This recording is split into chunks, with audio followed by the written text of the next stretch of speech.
4월 14일 사부 예배에 오신 여러분들을 주님의 이름으로 환영하고 축복합니다. 낮 기온이 벌써 27도, 28도네요. 저는 오전에 10,000보를 넘게 걸어가지고 아주 많이 더웠습니다. 좀 찝찝한 상태여서 한참을 상의를 잊지 않고 그렇게 있어 보니까 또 이 산들 바람이 불고 그 산들 바람을 넘어서 우리 위드 예배팀, 위드 찬양팀이 그 찬양 가운데 함께 예배드리니 그렇게 상쾌할 수 없습니다. 여러분, 이제 우리 대구는 이 데프리카로 될 것입니다. 그러나 바랍고 소망하기는 이 온도가, 이 기온이, 이 습도가 올라가는 것보다 하나님을 향한 그 예배의 열정이, 주님을 향한 그 예배의 밀도와 순도가 더욱더 짙어가는 저와 여러분 되시기를 주님의 이름으로 축복합니다. 여러분, 눈치챌 수도 있고 눈치 못 챌 수도 있겠지만 제가 얼마 전부터 계속적으로 예배에 관한 말씀, 시리즈 말씀을 전하고 있습니다. 아마 남아있는 5월 말까지 계속적으로 지금 우리가 아침에 눈을 떠서 아니면 집 밖을 나오기 전부터 집 안에서부터 예배당에 들어와서 예배를 드리고 마치고 돌아가는 그 순간까지 이른바 예배의 여정이라고 할 수 있는 그 과정 가운데 한 가지 요소들을 살펴보면서 말씀을 전하려 합니다. 여러분, 우리 예배당 가운데 우리 대동교회당을 들어와서 마당을 지나서 제일 처음에 올라왔을 때 저와 여러분들을 맞이하는 것이 바로 무엇입니까? 1시 반부터 시작되는 우리 찬양, 우리 위드 예배팀의 찬양팀의 이 찬양이 우리가 이 예배당에서 처음 경험할 수 있는 그 예배 요소입니다. 이미 그 찬양에 관한 말씀을 지난주 이 새 노래라는 주제로서 말씀을 전했고요. 찬양에 관한 두 번째 말씀을 오늘 시편 150편 말씀을 통해서 전해 보려고 합니다. 여러분, 인류의 많은 문화학자들이 그렇게 말합니다. 사람이 어떤 기호, 사람이 어떤 문자를 만들기 전부터 사람의 감정을 담아서 노래하는 일이 먼저였다고 말합니다. 그런 것 같아요. 저도 아이들을 키우다 보니까 아이들이 이 문자, 글자를 습득하기 전에 먼저 노래를 부르는 경우가 참 많이 있더라고요. 저희 두 아이들은 참 그냥 평범한 그런 아이들이기에 자기들이 좋아하는 어떤 애니메이션이나 어떤 영화에 어떤 나와 있는 그런 어떤 OST, 어떤 그런 주제곡들 그렇게 따라 부릅니다. 요즘에는 좀 별로 효과는 기대하지 않지만 영어를 좀 가르쳐 보겠다고 디즈니 땡땡에 나와 있는 라이언 킹을 보여주니까 애들이 약간 그 아프리카 전통 민요를 따라 부르는데 너무 깜짝 놀라요. 이곳이 아프리카인지 데프리카인지 버모이동인지 갑자기 제 방문을 딱 열면서 붐바야 하는데 아무리 제 마음으로 난 아이들이지만 좀 힘들더라고요.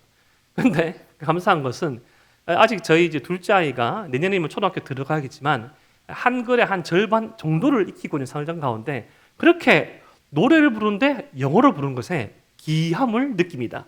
뜻도 모르는 영어. 이렇듯 우리는 노래를 부르는 것을 노래에 익숙한 그 존재가 바로 사람입니다. 오늘 살펴본 이 시편 150편 말씀은 성경에 문학적 장르가 많이 있지만 하나님의 말씀을 전달하는 주요 장르인 노래, 찬양, 이 찬양이 150편이나 담겨져 있는 시편의 결론 말씀입니다. 여러분, 우리가 계속적으로 통독을 하고 있지만 여러분, 시간이 나면 이 통독의 순서에 맞는 성경을 읽어도 괜찮지만 그것을 때로 뛰어넘어서 하루에 한두 편씩 시편의 말씀을 한번 읽어보십시오. 여러분, 시편이 150편의 말씀으로 이루어져 있는데요, 우리 인생이, 우리 하나님의 사람이 경험할 수 있는 모든 인생의 경우의 수가 다 나와 있습니다. 그것을 이른바 사자성어로 표현하면 희노애락이 나오죠. 때로는 여러분 희열을 느낄 때가 있고 때로는 분노할 때가 있으며 때로는 슬픔을 느낄 때가 있고 때로는 기쁨을 느낄 때가 있는데 그 슬픔과 기쁨 사이에 그 모든 감정들, 특별히 하나님과 상관없는 인생이 아니라 하나님의 백성으로서 하나님을 믿는 사람으로서 겪을 수 있는 모든 삶의 상황과 환경을 다루고 있는 말씀이 바로 시편의 말씀인데, 여러분 시편 150편에서 시편 제일 처음 시작되는 그 말씀은 시편 몇 편일까요? 1편이죠. 33명이 마음으로 말하네요. 그럼 혹시 시편 1편의 말씀 아십니까? 성경책이 있는 친구들은 청년들은 한번 시편 1편 한번 펴볼까요? 친구들은 암송하시면 됩니다. 그럼 시편 1편 1절 말씀이 어떻게 시작됩니까? 구약성경 805페이지에 있습니다. 이렇게 시작합니다. 복 있는 사람은 악인들의 꾀를 따르지 아니하며 죄인들의 길에 서지 아니하며 오만한 자들의 자리에 앉지 아니하고 오직 여호와 율법을 즐거워하여 그의 율법을 주야로 묵상하는도다. 하나님의 백성의 삶의 특징으로 하나님의 은혜를 기뻐하고 즐거워하는 사람, 그리고 그렇지 않은 사람, 모든 사람은 두 부류로 나눌 수 있다고 말합니다. 하나님의 은혜를 기뻐하는 의인의 삶인가, 아니면 그렇지 아니하는 악인의 삶밖에 없다고 말합니다.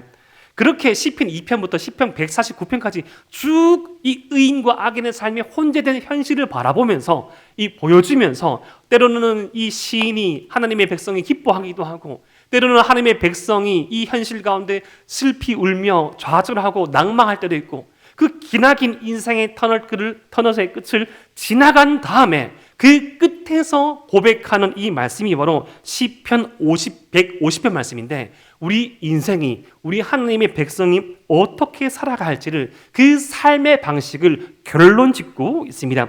우리 시편 150편 1절의 말씀을 함께 한번 읽어볼까요? 시작. 할렐루야. 그의 성소에서 하나님을 찬양하며 그의 권능의 궁창에서 그를 찬양할지어다.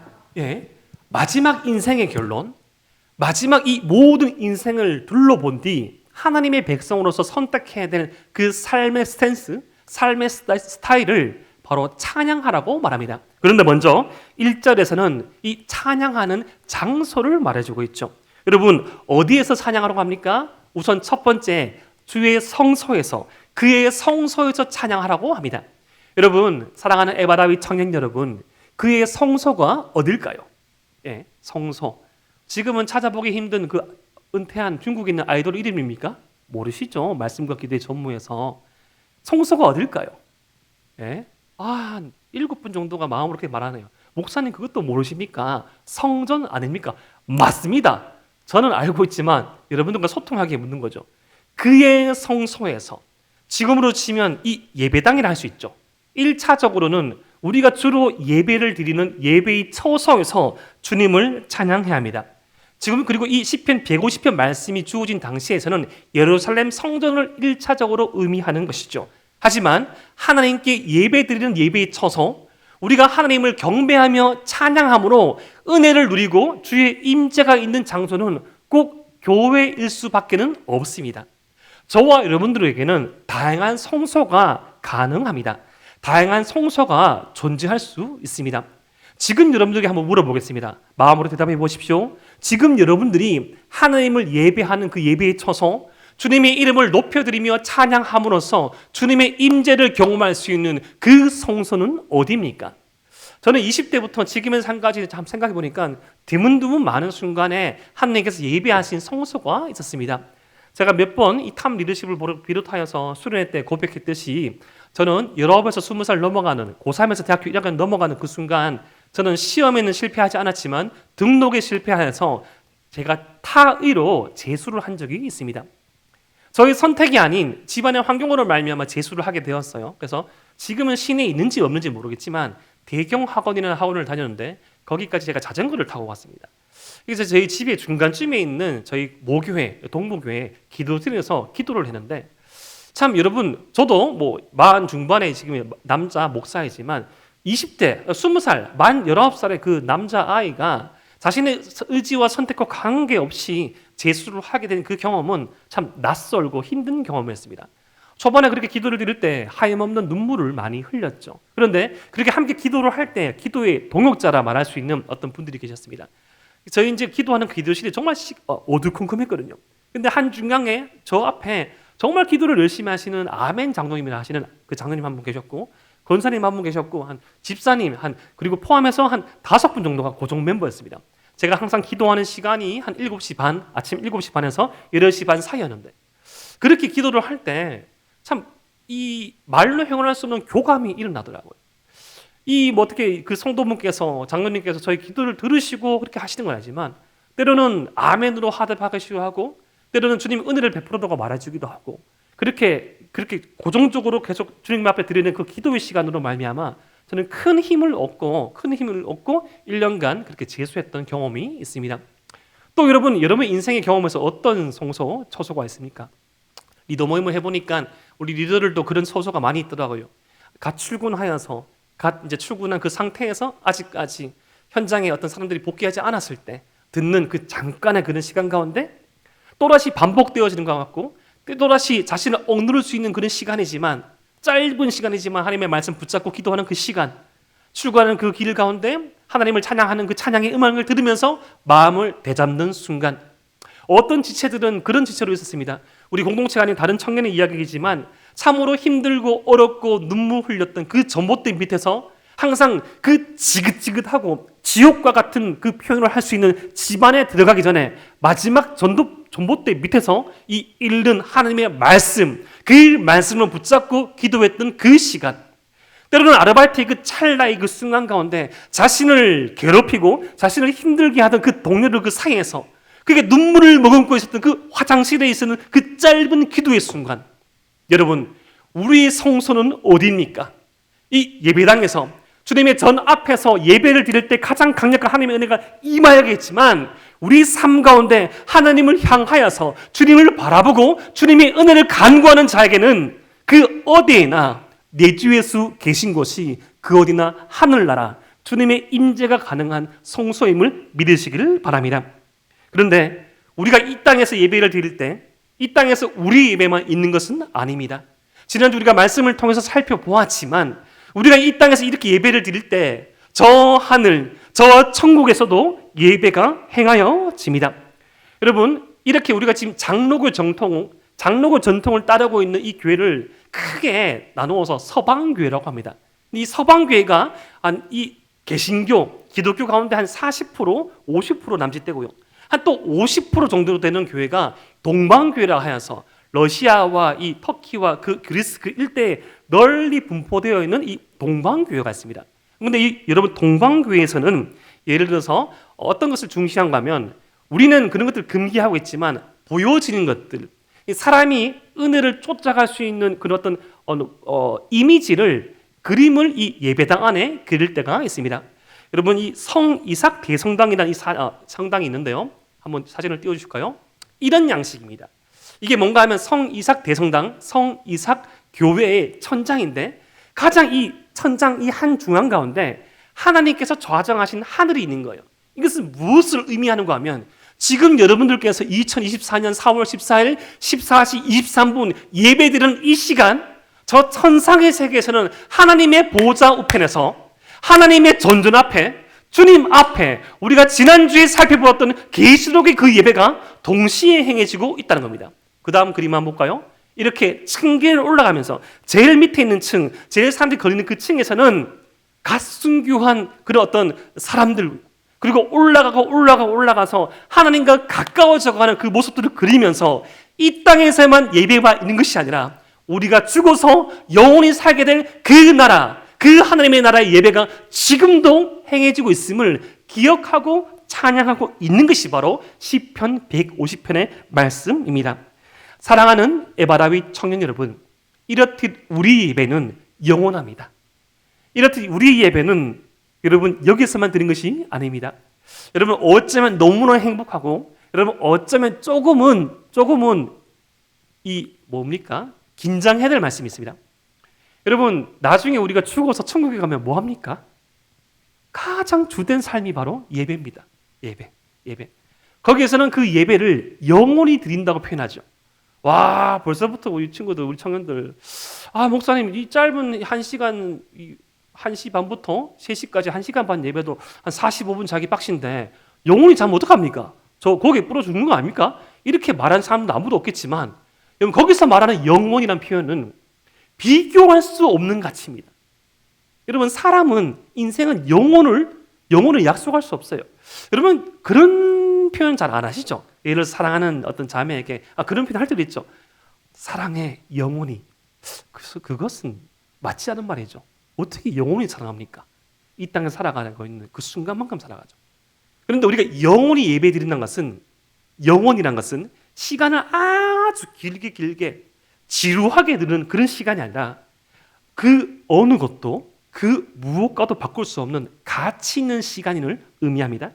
가장 가치 있는 시간, 가장 의미 있는 시간, 가장 전심을 다해서 예배드리는 그 순간이 저 천국에서 행하여질 것이고 이 땅에서부터 출발할 거라는 겁니다. 그렇다면 그렇게 우리가 영혼을 사모하며 주님 앞에 찬양드리며 예배할 이유가 뭡니까? 그 이유가 시편 150편 2절에 나옵니다. 우리 시편 150편 2절의 말씀을 고개 들고 눈 뜨고 앞에 있는 자막을 보면서 함께 한번 읽어보겠습니다. 시작. 그의 능하신 행동을 찬양하며 그의 지극히 위대하심을 따라 찬양할지어다. 아멘. 두 가지 이유를 설명했죠. 능하신 행동을 등하여서, 그리고 두 번째는 지극히 위대하심을 따라. 여러분, 능하신 일이라는 것은, 능하신 행동이라는 것은 능력 있는 일을 의미합니다. 아주 파워풀한 놀라운 일을 말하는데, 여러분, 놀라운 일이 뭡니까? 여러분, 이 시편 150편이 기록된 이 당시에 놀라운 일은 이 구원의 어떤 역사 사건을 의미할 수 있겠죠. 예를 들어서 이스라엘 사람들에게 가장 놀라운 구원의 사건 뭡니까? 바로 출애굽 현장이죠. 출애굽 현장. 여러분, 사람은 누구나 이 출애굽의 역사를 경험하죠. 여러분, 동물은 태어나서 직립보행, 사족보행을 하는데 며칠이 걸리지 않습니다. 하지만 사람들 빨리 걸으면 한 6개월, 8개월 만에, 아니면 보통 한 12개월, 14개월 사이에 걸을 때 여러분들의 부모님은 모세의 기적, 홍해의 기적으로 다 받아들였죠. 우와, 대단하다고. 우와, 대단하다고. 이렇게 박수 쳤지. 걷네. 아무도 그렇게 표현 안 했을 겁니다. 그 다음에 말을 할 때, 아빠 말하면, 왜 벌써 말하지? 아무도 그렇게 말하지 않았을 거예요. 와, 아빠라 말했다고. 엄마라 말했다고. 그러다 놀란 순간, 생명이 성장하고 생명이 성숙하는 그 순간, 그러한 경험들을 우리 모두가 했습니다. 그런데 인생의 어떤 생애의 주기와 성장 과정에 맞춘 그런 것도 참 귀하지만 아무런 조건 없고 아무런 이유 없고 아무런 행한 일이 없는 그 이스라엘 백성을 구원하신 하나님의 이 출애굽의 역사, 그것은 다만 구약의 한 사건에 불과하지 않죠. 저와 여러분들을 향한 구원의 사건 동안, 구원의 이 은혜 또한 귀하고 능력 있는 일입니다. 여러분, 지극히 위대하심, 하나님께서 행하신 가장 큰 위대하신 일, 바로 이 구원의 사건과도 연관되시오. 여러분, 우리에게, 저와 여러분들에게 구원을 주시려고 하나님께서 어떤 선택을 하셨습니까? 여러분, 너무나 많이 들어서 오른쪽 귀로 들었다가 왼쪽으로 흘려버릴 수 있는 이야기지만 하나님의 한 분 아들이신 예수 그리스도를 이 땅 가운데 보내셔서 그의 생명을 우리를 위하여서 바치셨습니다. 이것은 참으로 놀라운 일이죠. 여러분, 한번 한번 생각해 봅시다. 우리 자신이 나의 어떠한 것을 타인을 위하여서 가장 크게 희생한 일이 무엇인가?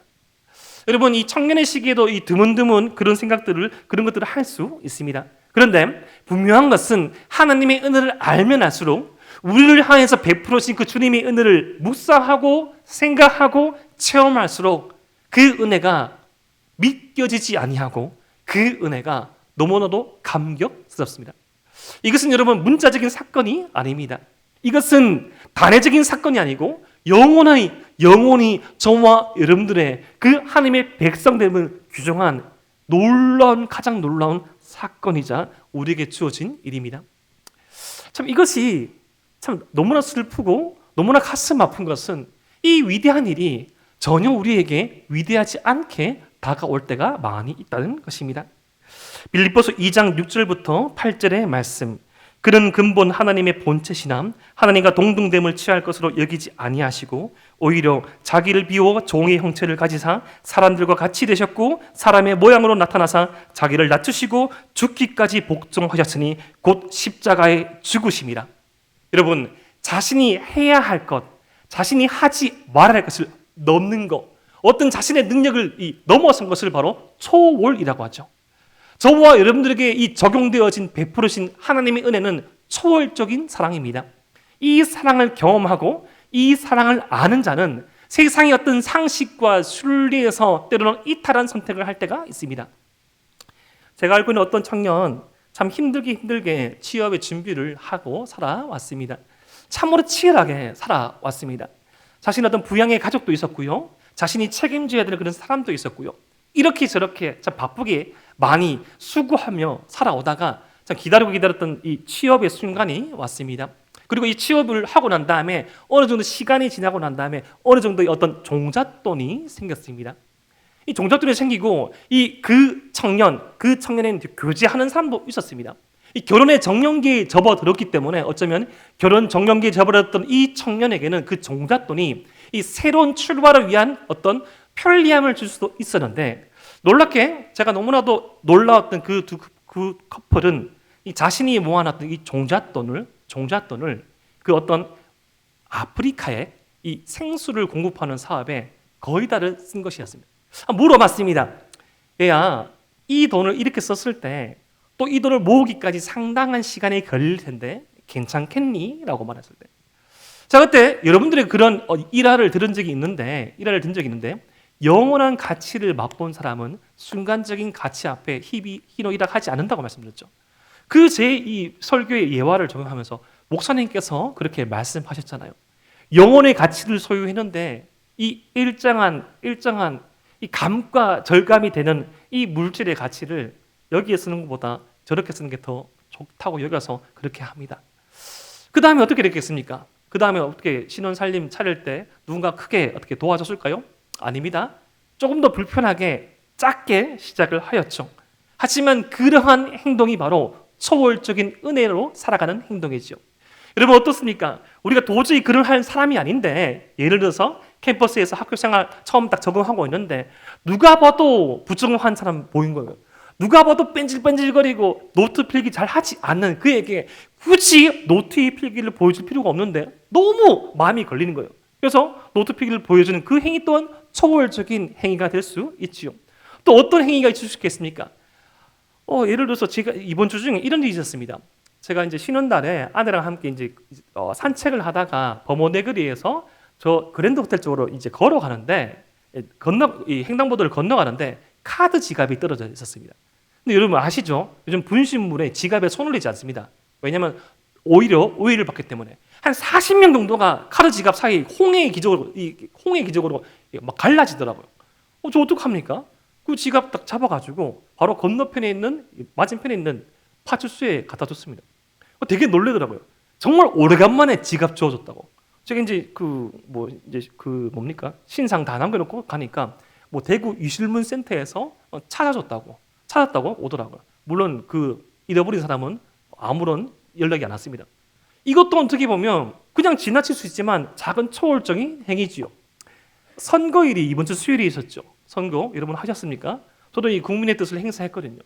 선거를 딱 마치고 범우이동 그런 자치센터, 주민센터에서 딱 나오는데 인턴 기자로 보였습니다. 어떤 이 지역 일간지의 신문의 기자가 인터뷰 요청을 하는데 또 모세의 기적이 일어났습니다. 한 30대부터 50대, 60대 아저씨, 아줌마를 다 이렇게 외면하고 가더라고요.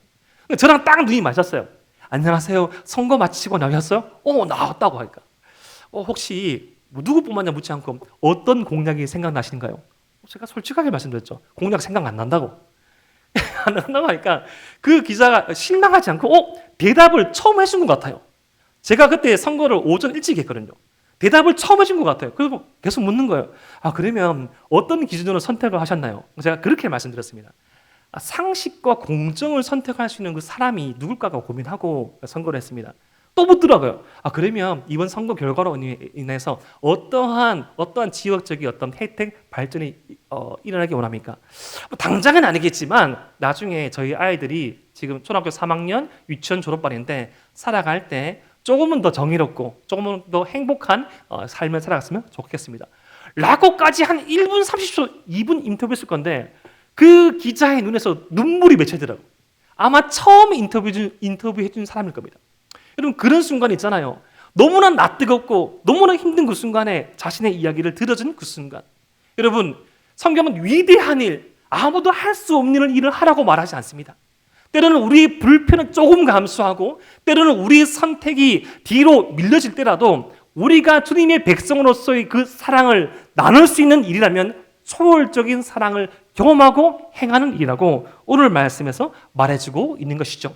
사랑하는 에바라위 청년 여러분, 우리를 위하여서 초월적인 은혜를 베푸시는 그 주님의 은혜를 깨닫음으로 우리 삶 가운데서도 그 초월적인 은혜를 흘러보낼 수 있는 저와 여러분 되시기를 주님의 이름으로 축복합니다. 이제 3절부터 5절까지는 어떻게 찬양을 드려야 할지, 찬양을 드릴 때 이때 이 찬양에서 드렸던 쓰였던 악기를 말합니다. 무려 악기가 8가지가 나옵니다. 그런데 이 8가지 악기는 그 당시 아마 포로기 이후에 이스라엘 고대 근동에서 동원할 수 있는 모든 악기였습니다. 모든 악기. 이것이 여러분 무엇을 의미하는가 하면 하나님을 찬양하는데 거룩한 악기와 거룩하지 않는 악기가 없다는 것이죠.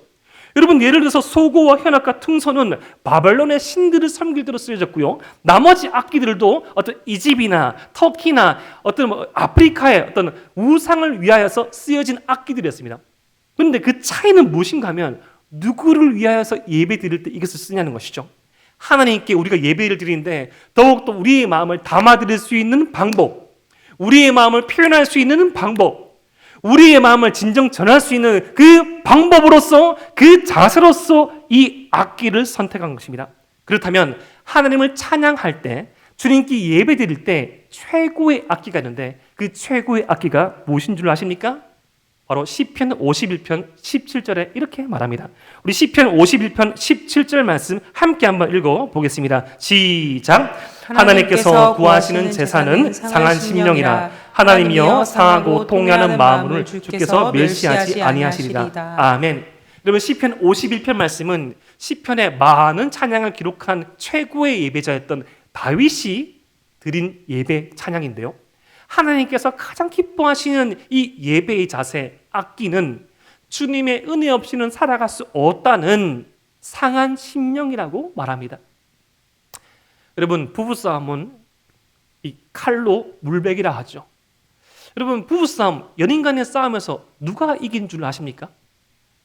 내가 잘했어라고 말하기보다 그냥 내가 잘못했으면 인정하고 안아줄 때 모든 것이 다 해결되지요. 여러분, 우리의 어떠한 논리, 우리의 어떠한 근거, 나의 어떤 편리함과 나의 어떤 유익을 추구하면서 예배를 드리는 것보다 가장 우리에게 시급하게, 가장 기본적으로 저와 여러분들에게 갖춰야 될 예배자의 자세는 하나님이 필요하다는 자세입니다. 여러분, 우리 교회는 제가 볼 때 좀 특별한 예배의 어떤 허용되는 문화가 있습니다. 바로 이제 예배당에 음료수가 반입이 되죠. 저는 사실 사역하면서 15년 만에 처음입니다. 대부분 되잖아요. 근데 음료수를 여러분 먹는 게 잘못됐다는 게 아니라 음료수를 왜 드시죠? 먹고 싶어서. 두 번째는 갈증이 나서. 세 번째는 맛있으니까. 이것을 바로 갈증이라는 거죠. 근데 여러분, 예배를 드릴 때 저와 여러분들이 생각할 건 뭔가 하면 지금 이 예배를 왜 드리냐는 거예요. 내가 이 예배가 필요하냐는 거예요. 내가 이 예배를 통해서 하나님의 은혜를 기대하냐는 거예요.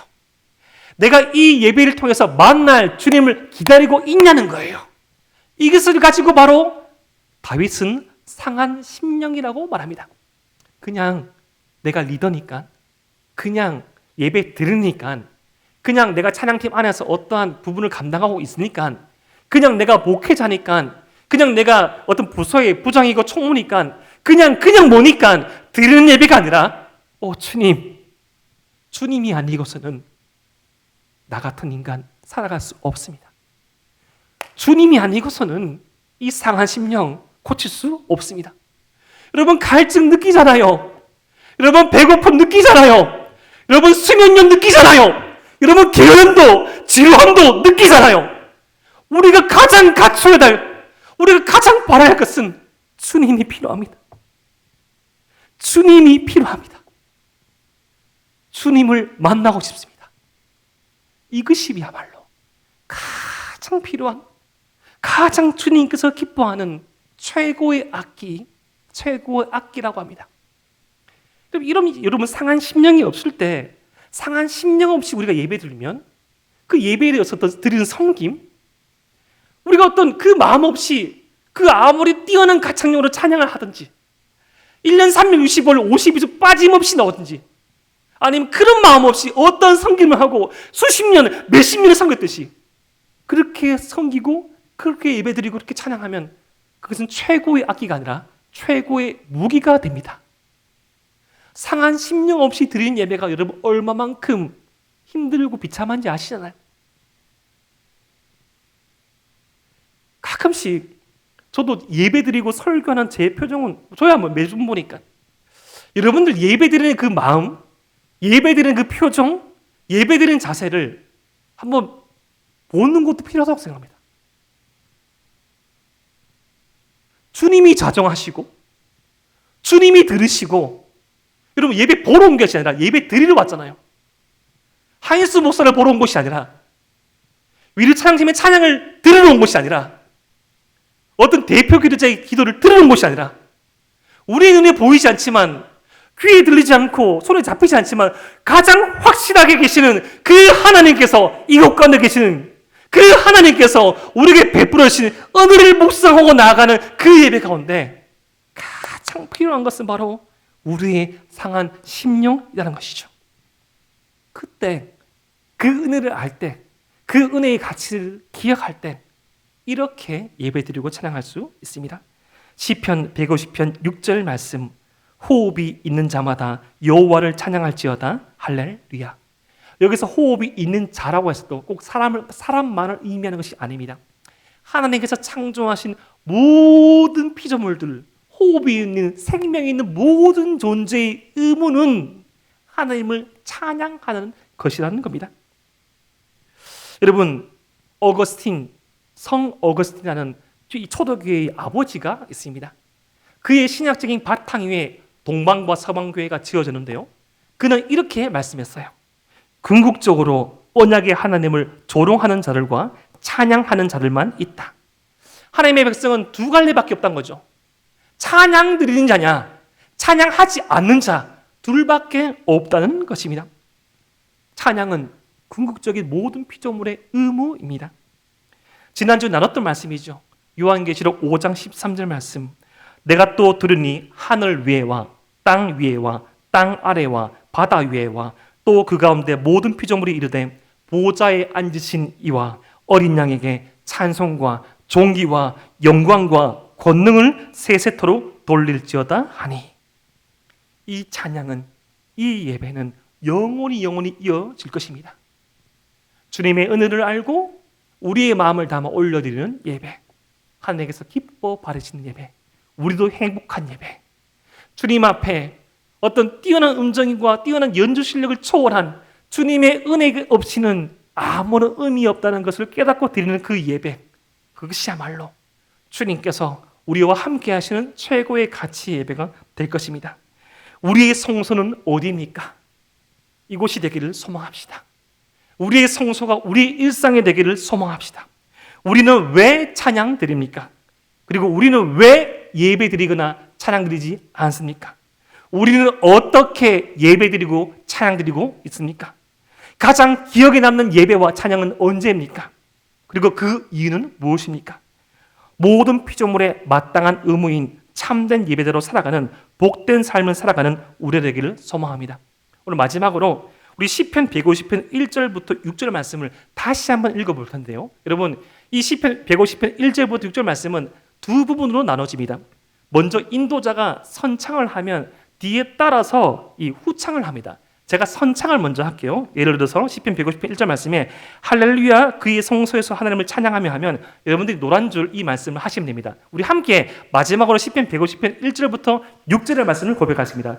할렐루야 그의 성소에서 하나님을 찬양하며 그의 권능의 궁창에서 그를 찬양할지어다. 다시 한번 할렐루야 그의 성소에서 하나님을 찬양하며 그의 권능의 궁창에서 그를 찬양할지어다. 그의 능하신 행동을 찬양하며 그의 지극히 위대하심을 따라 찬양할지어다.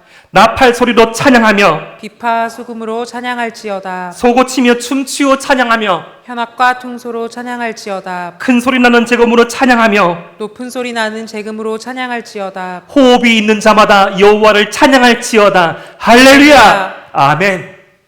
이것이 우리의 삶의 결론입니다. 이것이 우리의 삶의 유학입니다. 여러분, 이 예배가 이곳에서 멈추지 아니하고 우리의 삶까지 흘러가기를 소망합시다. 찬양 드린 자와 찬양하지 않는 자밖에 없습니다. 찬양은 하나님을 아는 자가 더 잘 드릴 수 있죠. 하나님을 향하여서 기록된 그 말씀을 아는 자가 더 드릴 수 있는 것이고, 하나님과의 그 추억이 있는 자가 더 진하게 드릴 수 있는 겁니다. 우리 예배가 왜 무미건조할까요? 주님을 향한 그 인생의 경험들이 많이 부족할 수 있기 때문이죠. 그러면 지성이면 감천이란 말이 옳은 말은 아니지만 부분적으로는 우리 예배에 통용될 수 있습니다. 주님을 찾고 주님을 기다리고 주님에 대한 기대가 있는 자에게 예배의 은혜가 있는 법이죠.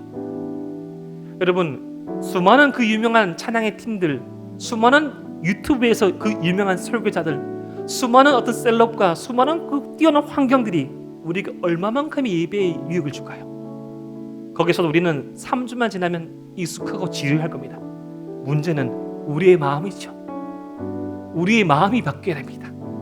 우리의 마음이 상한 심령이 되어 주님의 은혜를 간구할 수 있는 저와 여러분 되시기를 주님의 이름으로 축복합니다.